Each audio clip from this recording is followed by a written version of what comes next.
So it is a pleasure to have Juntao Wang here to tell us about cyclic free quotients of favorable CC threefolds. Take it away, Juntao.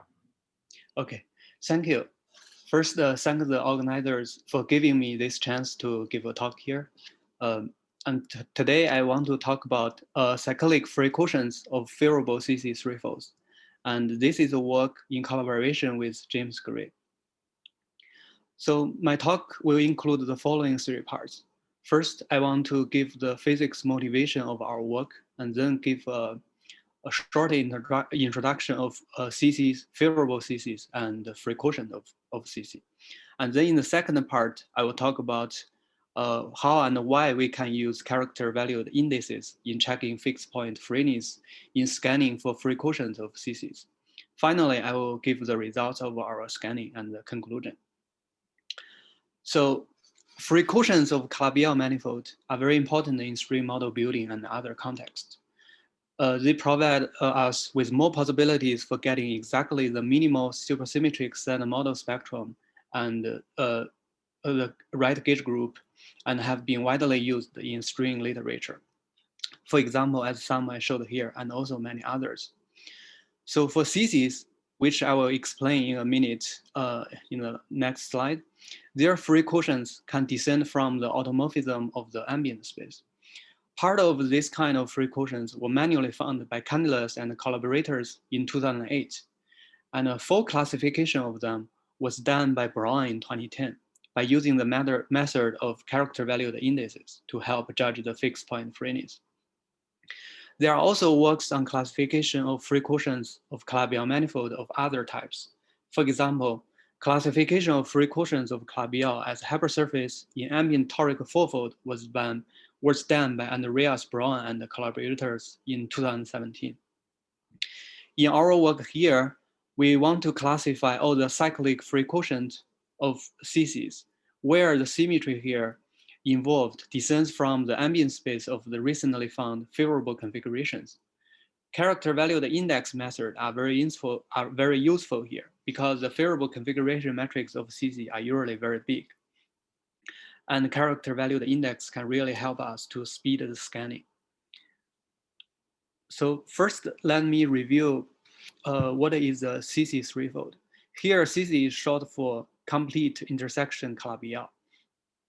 So usually a CC threefold is given is represented by a general matrix like this, shown here. As a the first column represents the ambient space of CC. So from the second column to the last one, each of them represent a defining polynomial of a hypersurface. And the intersection of those hypersurfaces will be the Calabi-Yau manifold we want. So here, each entry here represents the degree of the corresponding polynomial on the corresponding projective space. In order for X here to represent a Calabi-Yau threefold, there are two more conditions it need to satisfy. First, on each row of this configuration matrix, the dimension of the projective space plus one need to be equal to the sum of all the entries on that row. And this corresponds to the first chain class of the tangent bundle of X equals 0. And second condition is a threefold condition, which is that the total dimension of the ambient space should equals to the number of defining polynomials plus 3. In this way, we can get a threefold. As an example, I give a CC configuration matrix here. Here, this is CC. For this CC, the ambient space is the direct product of 6 P1s. We can denote the homogeneous coordinate of the first P1 as x11 and x12, and similar for others. In this way, the defining polynomial f1 can be in general written in this way. Here, f1 depends on, f1 has degree 1 on first, the fifth, and the sixth P1.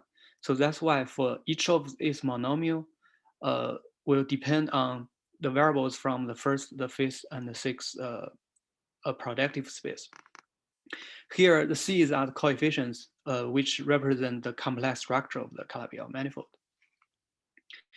So all the CC threefold were classified in 1987 by Candelas and collaborators.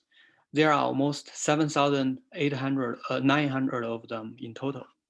So here by classification, we mean that for each Calabi-Yau manifold of this kind, at least there exists at least one configuration matrix in this way corresponding to it.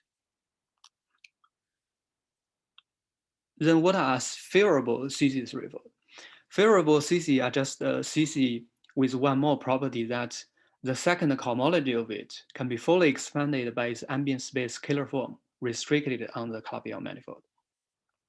Because of this property, there can be lots of benefits in real calculations. For example, the Calabi-Yau can be expanded fully by the scalar form, okay, by the ambient space scalar forms.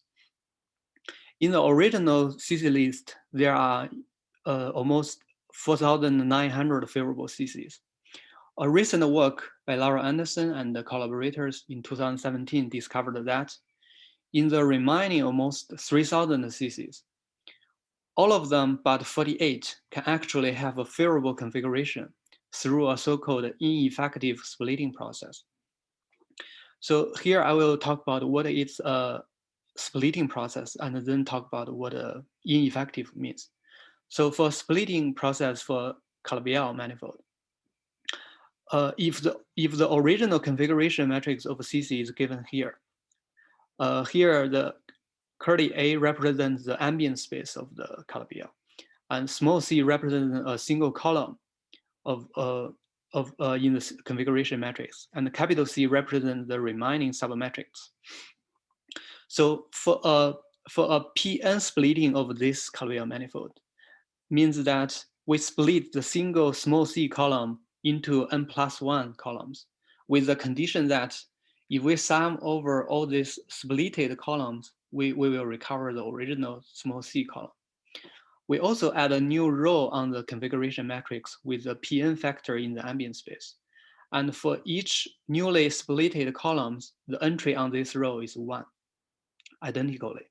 And for other columns, we will just put 0. As an example of this splitting, if the original CC configuration matrix is given like here, we can do a P2 splitting to the first column here. Because we do the P2 splitting, we just add a P2 as a new row, and we split this column into 3 new columns. So on the first row, for each of the newly splitted column, we add a 1. But for the and we can see also here, if we add these 3 columns together, we recover the original column. So this is a P2 splitting basically. Then what does ineffective mean? Ineffectiveness here just means that the configuration, the Euler characteristic of the Calabi-Yau manifold we get after splitting should be the same as the one before splitting. In this way, by a statement proved by Canillas, we can know that the manifold we get after the splitting should be topologically equivalent to the one before splitting. Yeah. So this is the introduction of favorable CC3 fold. Because in this talk, I'm going to talk about free quotients of CCs. We get free quotients of CCs with respect by quotienting a CC with respect to some freely acting symmetries. So in order to let us have an intuitive feeling of the concepts I'm going to talk about later in this talk, I want to give an example of a freely acting symmetry. Here, this freely acting symmetry is a Z4 symmetry on this CC configuration matrix. So in general, a free acting symmetry can permute the rows and the columns of a CC configuration matrix. For example, this Z4 symmetry can permute the rows of this configuration matrix by using those circles. For example, we can permute the first and the third row, the second and the sixth, the fourth and the fifth. After this row permutation, we get a new CC configuration matrix, which is not the original one. But at the same time of row permutation, we can have column permutation. For example, here, the column permutation of this Z4 symmetry is 1, 2. by permute the first and the second column here, we recover exactly the original CC configuration matrix. So basically this Z4 will have row and column permutations, which will keep the CC configuration matrix invariant. Besides this row and column permutation, the free acting symmetry can also have coordinate actions. For example, for this Z4 symmetry here, the coordinate action is just given by this matrix. Here, the x here are the homogeneous coordinate of the P1s. As we can see here, the coordinate action matrix is not diagonal because we have row permutations here, and the coordinate action should be consistent with those permutations. Similarly, we can also have polynomial actions. Here we have 3 defining polynomials, and as we can see here, we permute the columns. So the polynomial action here is also non-diagonal, and also we can have linear actions on it. So this is an example of freely acting symmetry. So as we can see from this example, actually this example is a typical example of the symmetries classified by Braun. And generally, those symmetries have the following properties. First, those symmetries can have linear actions on the homogeneous coordinate of the ambient space, of the ambient projective spaces. And also those symmetries can permute the rows and columns of the CC configuration matrix, and also can have non-trivial linear actions on the defining polynomials. As we can see, this classification actually depends on the CC configuration matrix we are using. Actually, all the possible symmetry orders are decided by topological indices whose calculation will rely on the CC configuration matrix. So indeed, if we change the configuration matrix, we could possibly have new order of symmetries. But in the process of getting favorable CC configuration matrix, as we saw in the several slides before, we have used the splitting process, which will change the configuration matrix. So in this case, we can possibly get new symmetries which descend from the ambient space action. So our work here is just try to investigate this possibility by first looking at cyclic symmetries on CCs in their newly found favorable configuration matrix. Yeah, so this finished the introduction on CC and favorable CC and free quotients to let us have a rough idea of what we are going to scanning for. And now in the next part, I'm going to talk about how and why we should use character valued index in scanning for free quotients. But before I talk about character valued index, I want to give a little review about the traditional way to get smooth free quotient to let us have a feeling of the problems we will meet in this traditional process and why we introduce character valued index. So in the traditional way to get a smooth free quotient, just as I showed in former example, we first find all the row and column permutations of the CC configuration matrix. Usually this could be done on a desktop computer, and it is not a big issue.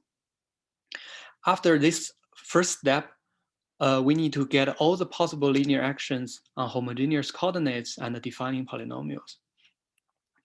So this part is basically to enumerate all the matrices which are representations of the symmetry group, so which is computationally heavy already, given the number of order of possibilities we will have.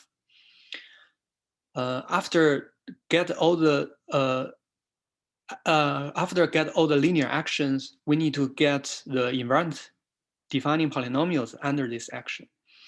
After we get the defining polynomials, we need to plug in the fixed point explicitly into the defining polynomials to see if they lie on the varieties defined by the invariant polynomials. And finally, for the fixed point free cases, we check smoothness. So basically, on the last two steps, they will involve global basis calculation. which is usually slow. But for the final step, check smoothness, global basis calculation is always unavoidable.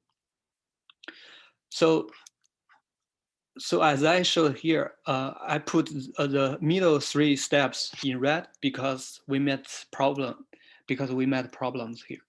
First, in the second and the third step, to get all the possible linear actions on the homogeneous coordinates and the defining polynomials.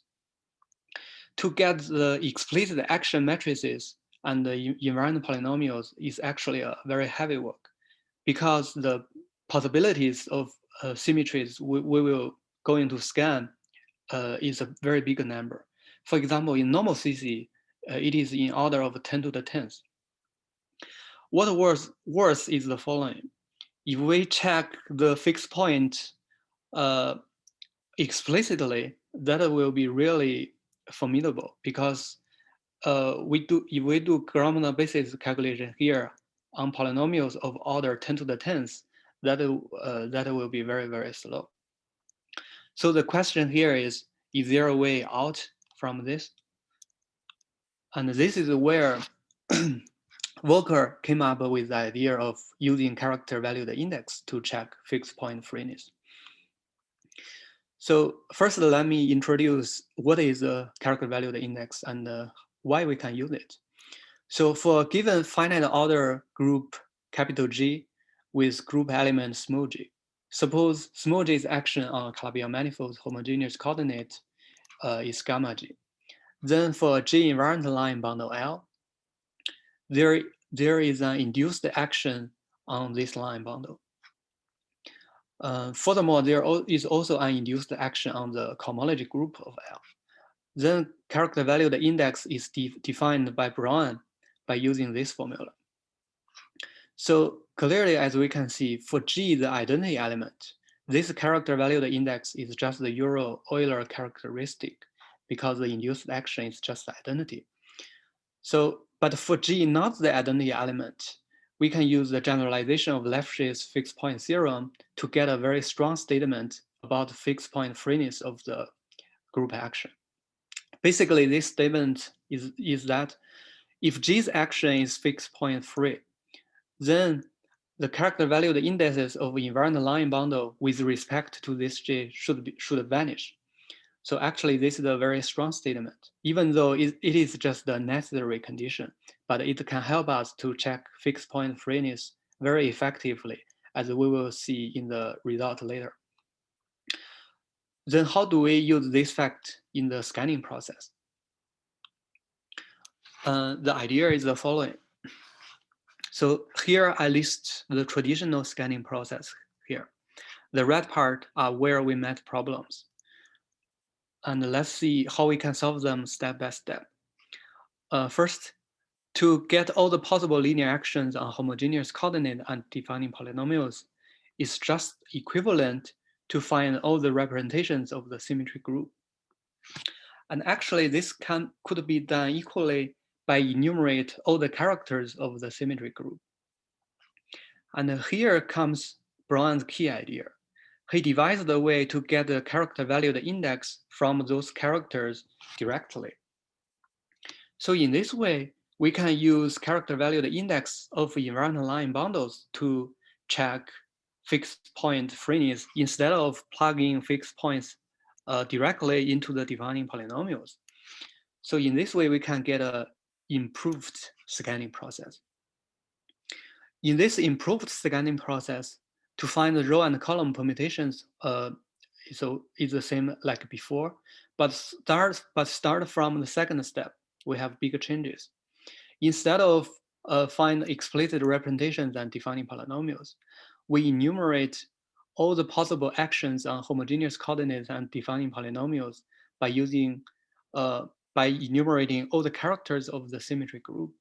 In this way, we can avoid explicit representations in matrices, and we can avoid using the explicit invariant defining polynomials.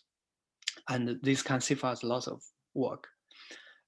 For the third step, we just check the possible possible actions are fixed point free or not by calculate the character valued index of sampled invariant line bundles. We need to remember that this is only a necessary check in this step, but actually it is very effective, as we will show later.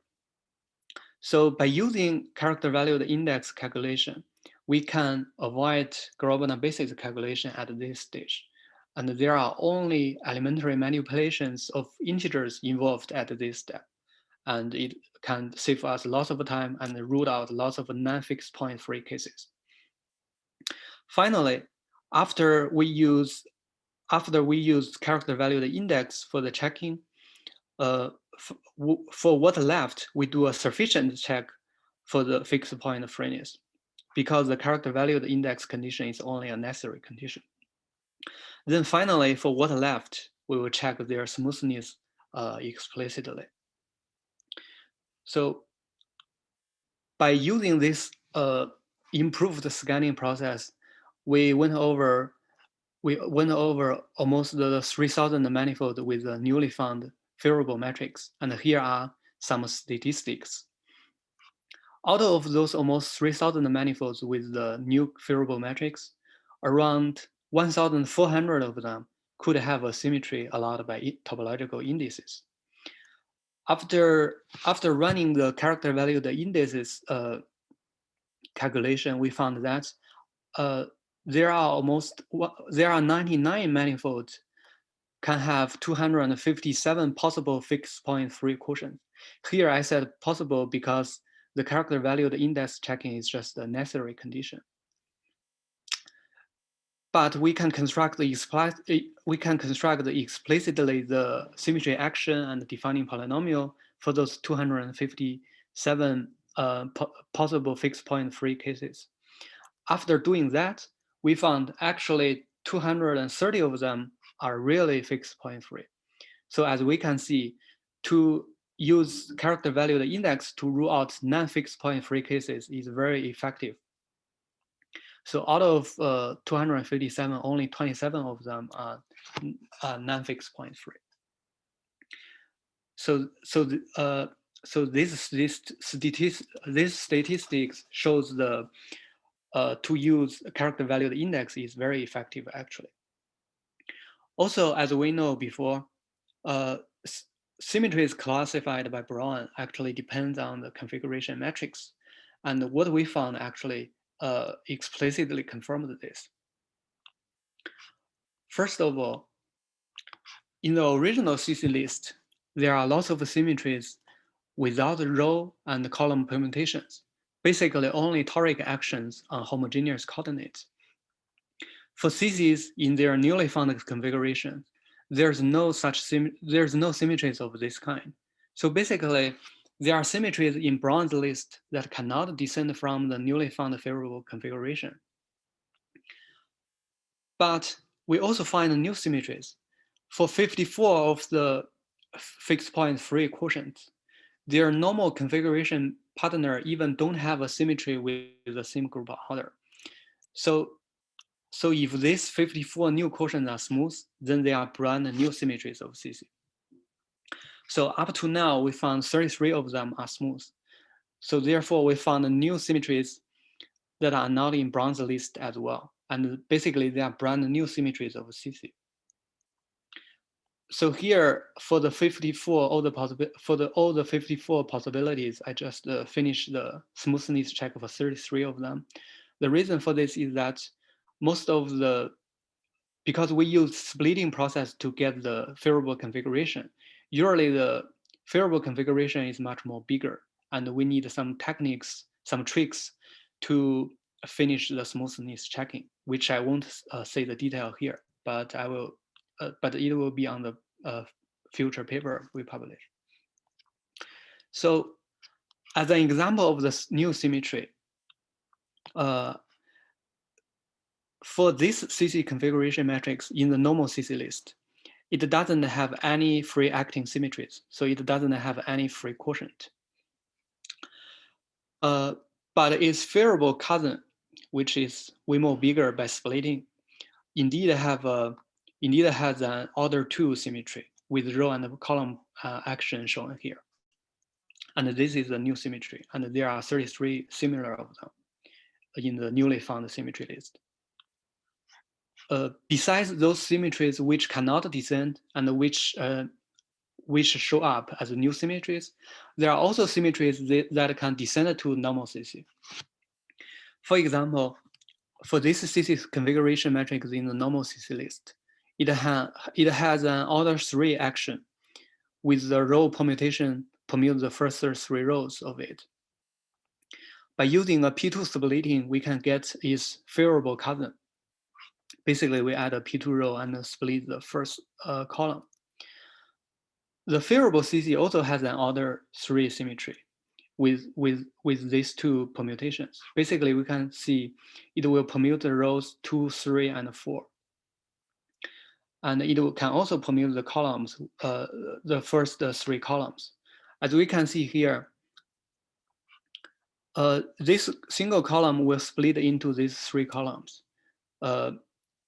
So in order to see how the newly found symmetry can descend to the original one, we need to get rid of these variables here. The trick we did is the following. So the first defining polynomials, if we take the homogeneous coordinate of the first P2 as variables, then they are degree 1 equations of those variables. For these 3 equations to have a solution, its coefficient matrix determinant should vanish. And actually, this determinant for these 3 defining polynomials is just the defining polynomial here. And it is invariant under the symmetry action of the original CC.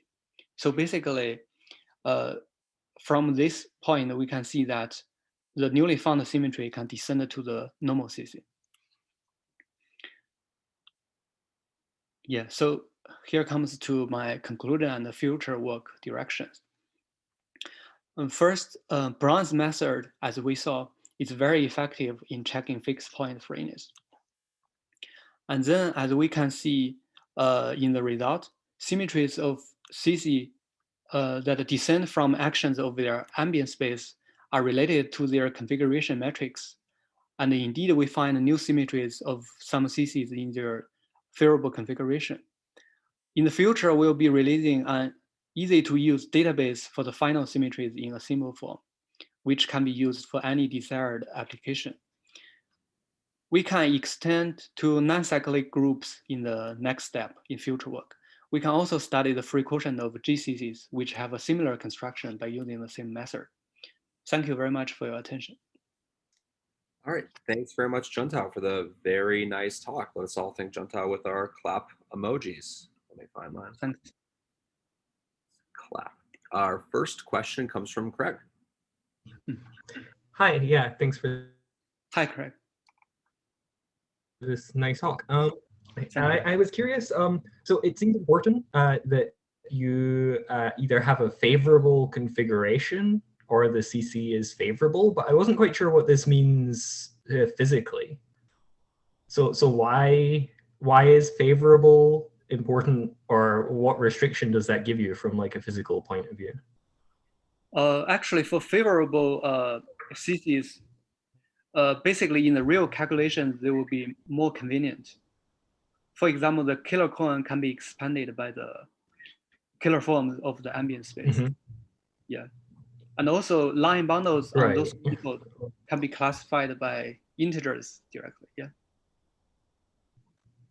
Mm-hmm. Oh, you mean so the physical? If you choose a different. You mean the physical application? Yeah, physical. Yes. Yeah. Actually, for favorable, favorable, we can also do the moduli stabilization, for example, more conveniently. Mm-hmm. But I think all of these considerations are practical. I see. I mean, you can't actually. There's nothing in principle physical about something being favorable or not. It's just the cases where we can actually do computations, right? I see. And so there was a point where you kind of said that you can, most of the things in the 7,000 or so are favorable, and the others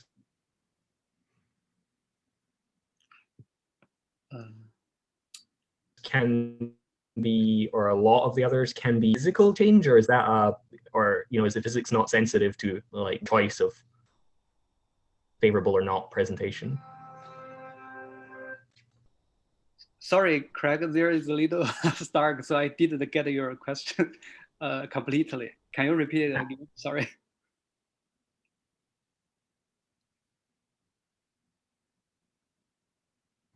Uh-oh.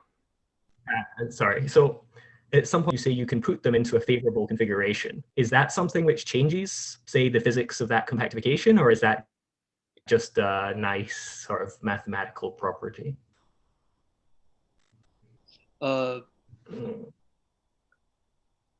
So for me, up to now, is mathematically, of course, it is interesting because we can see new symmetries show up. Yeah. Right. Physically, to be honest, I don't know much about the application. Yeah, there's no difference. I mean, it's just the same manifold. I mean, it's the same manifold, right? So there's obviously no difference. It's just that, as Juntao said, it's practically helpful. I see. It is exactly. Yeah, it's exactly the same manifold. Yeah. Okay, very good. Thank you, Craig. Our next question is from Fabian. Thank you very much. So, hi, when you said that the description that Volker found goes away when you do the ineffective splitting, I mean, the symmetry is still there. It's just not linearly realized anymore, right? Because you could imagine sort of composing a projection of the ambient space, sort of projecting the things out that you did ineffectively split off, and then do the symmetry operation that Volker found. So this sort of the fact that some of them goes away means that there are non-linearly realized actions on Calabi-Yau manifolds. Is that a correct interpretation? Yes, if I understand you correctly, yeah, the result of us showed that some of the symmetries classified by Brown actually depends on the configuration matrix. So if we find some symmetry on a specific configuration matrix, this symmetry may not show up in other configurations. Yeah, but I think Fabian's saying, it's still there, of course, right? It's just whether it descends nicely from the ambient space. Yeah. Yeah, the symmetry is still there, but it cannot be realized by the new ambient space. Yeah. So it's essentially hopeless if you want to try to classify all of them, because you wouldn't know how it's realized. I mean, of course, you can classify all linearly realized ones, and then, so if you want to get an even bigger list, what you would have to do is you would have to take all intermediate ineffective splittings, look at all the symmetries that you find on the way, and these would then be sort of a subset of all the symmetries that you can have. But so there might still be ones for which not a single description gives a linearly realized symmetry. Or even worse, you might even have to, I mean, you can of course split further. The fact that the CICYs are finite is just because sort of if you split off more P1s, you can just sort of get rid of them again. But maybe if you even split it further, you could find more symmetries that are linearly realized. It's completely hopeless to think that we will ever know all symmetries. Is that the correct statement? Yeah, I think you are correct. Yeah. At this stage, to classify all the symmetries of CC looks like impossible because of the infinite splitting chains. But we do can classify the symmetries of manifolds which have more applications in physics, maybe. Yeah, I mean, the ones you actually can use for any practical application, you're right, of course, but the ones you can actually use for any practical application are the favorable ones. So you're right, you're never going to know all the symmetries, but what are the ones you're going to be able to use? The favorable ones. And so that's why those are the ones we did. Yeah. Well, you could imagine at least another step where you're using the non-linearly realized ones, right? Yeah, I have no idea how to do that though, right? I mean, you're right, but. Yeah. Thank you. Thank you, Fabi. Okay, if there are no further questions, let's thank Juntao again. Thank you. And Mohsen, can you share your screen, please?